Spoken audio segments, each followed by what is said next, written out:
Welcome to a new video. Today with a special guest, a special athlete, and today we don't have just a special athlete here. We also have a very nice topic, what it really takes to become strong. And today I wanted to ask Matthew a couple of questions, how he got where he is now, and hopefully you guys can learn something along the line. And yeah, just wanted to start off quite easily, so we have a smooth entrance. Tell the people who you are, what you're doing, just in a short and sweet manner. So I am Mathew Zlat, I am 25 years old and I am a streetlifting athlete. Streetlifting for me started in 2015 when I found my passion between calisthenics and gym training, and since then I just fell in love with it and I never stopped. And that's basically what I am. I am a streetlifting athlete, and that's the main thing about me. Lovely. So could you give me a quick rundown of the last couple of years? As you said, you started in 2015. Yes. And yeah, just a little rundown of the last years, competitions, your biggest lifts, maybe a short summary. What were your favorite lifts or your biggest achievements during that time? So the first 3 years, I think, they were like a quick build-up. I got strong, I think, pretty fast. So even when I started in 2015, like the first time I did weighted stuff, I already had a decent base. And even in like my gym year, which was 2013, even before calisthenics, I already like, or maybe in early 2014, I actually bench pressed 105 kilos as a 13-year-old. That's crazy. I mean, it was... But did you do any other sport beforehand? Or No.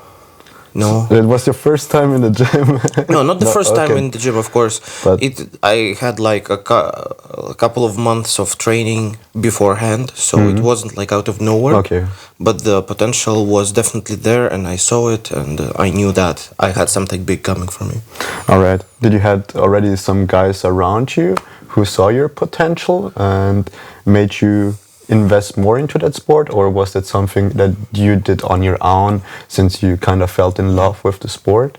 I mean, in my gym time, like the way in the beginning, I had a coach, and originally the plan was so that I do basically physical culture, like just to develop my body and be healthy, but this coach started seeing that I'm actually passionate for lifting and increasing the kilograms that I lift, and he started allowing me to go harder. And even though like he allowed it, I think that he mostly limited me, because I always knew that I could do more.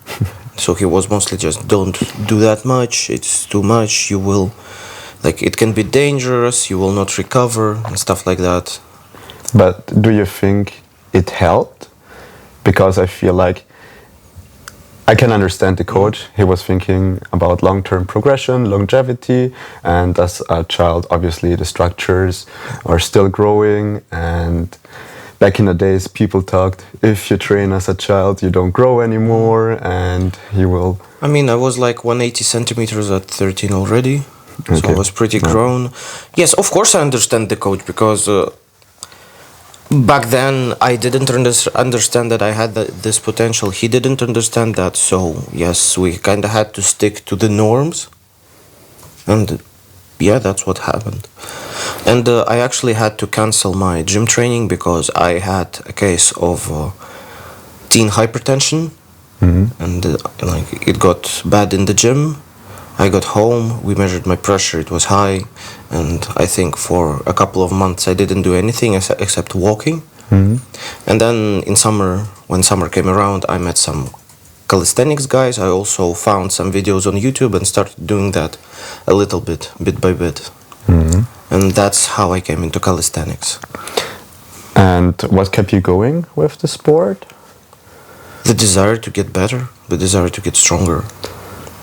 And why did you stick to calisthenics, streetlifting, and why didn't you choose to do powerlifting, weightlifting, or anything because else? at the time, like, I was a kid and I didn't have a real say in my life. My parents decided a lot of stuff for me.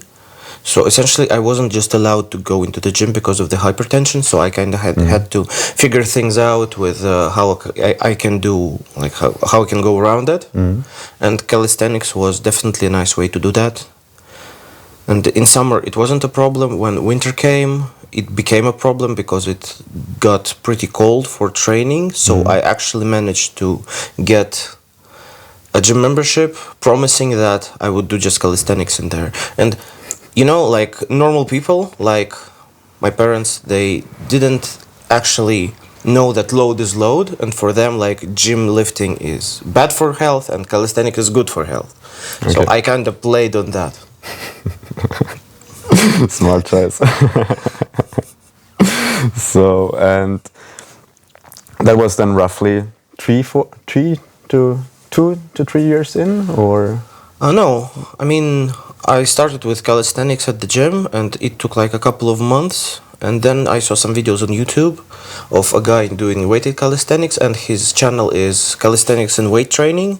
I think he's still active on YouTube, but essentially he had some training edits which were super nice, and they had like weighted pull-ups and stuff, and I actually really wanted to try this because calisthenics is nice, it allows you to get strong, it allows you to have a great physique, but I am addicted to like increasing the numbers. That is the easiest way of progression I can understand and I can follow. So, and calisthenics doesn't have that in like to such a degree as weightlifting.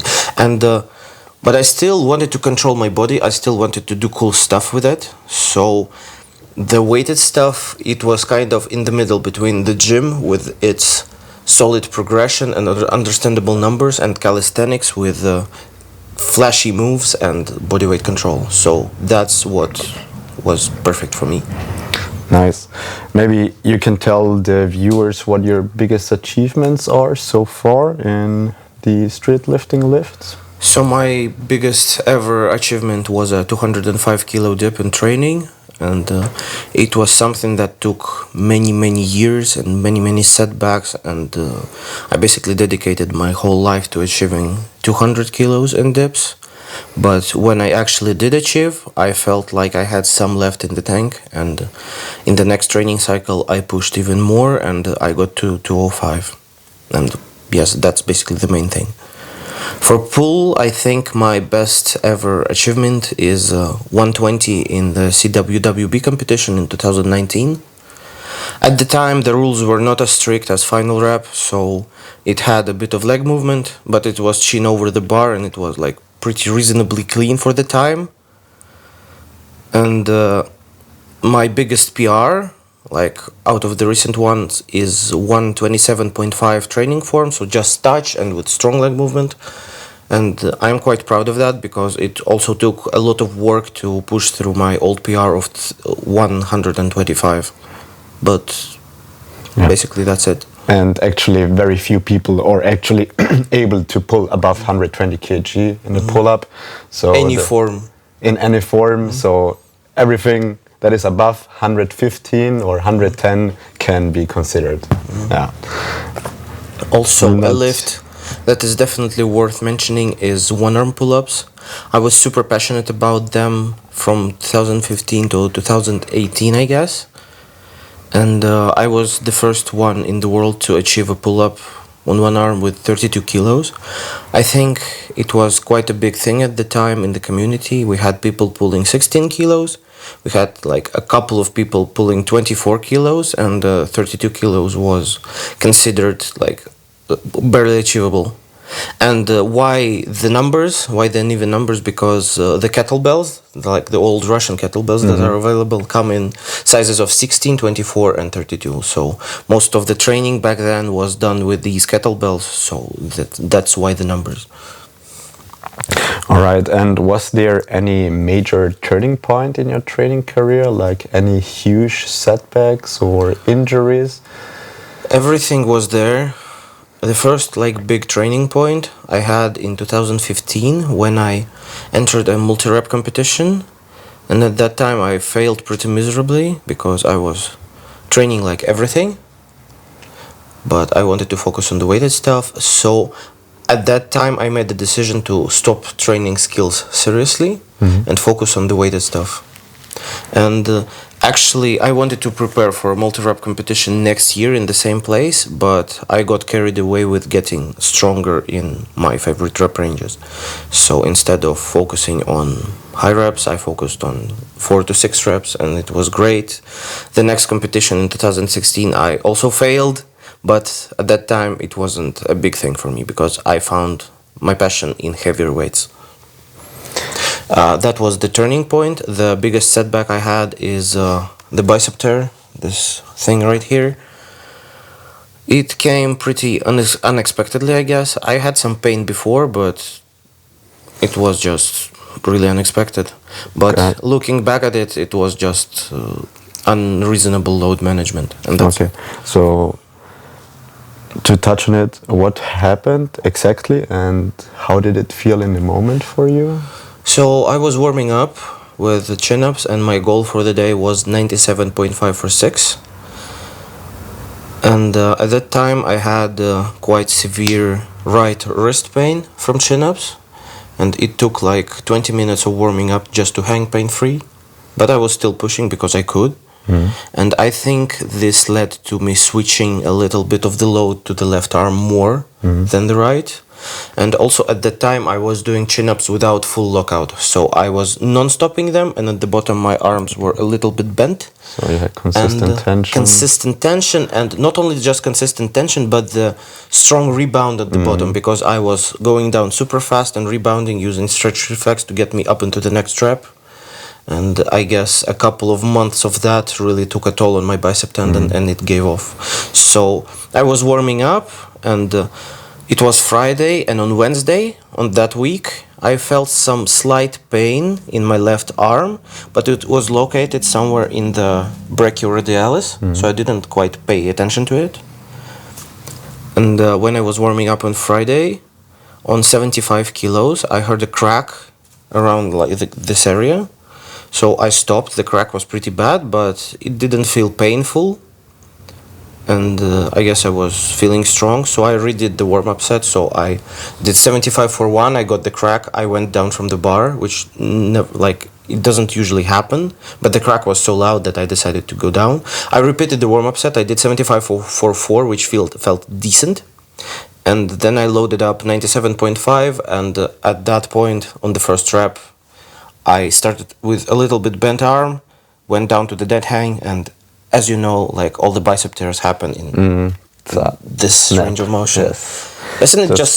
I felt like something between a tearing sensation and an electric shock happened.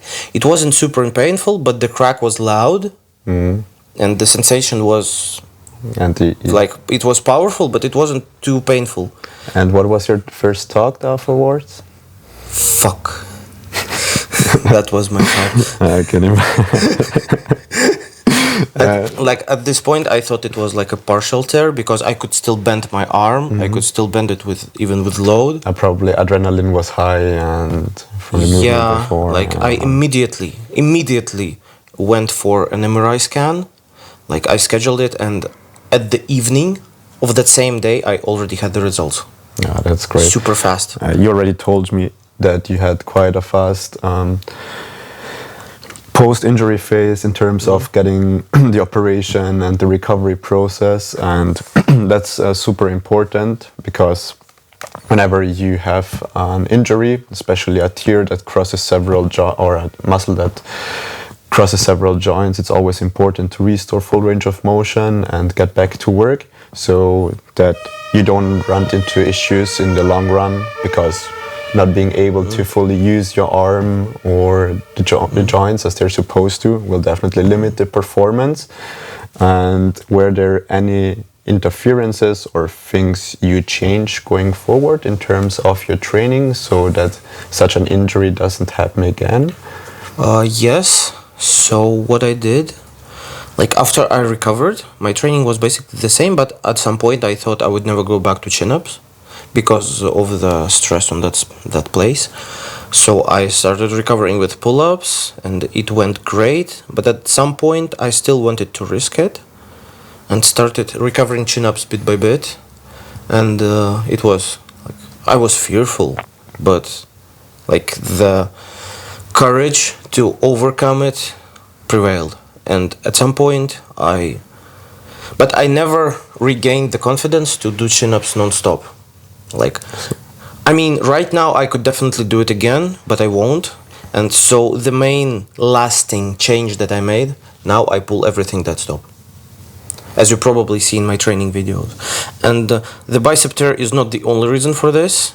I mostly do it because of the repeatability, so the reps are more repeatable in terms of form, and I don't have swing and momentum throwing me off from the trajectory.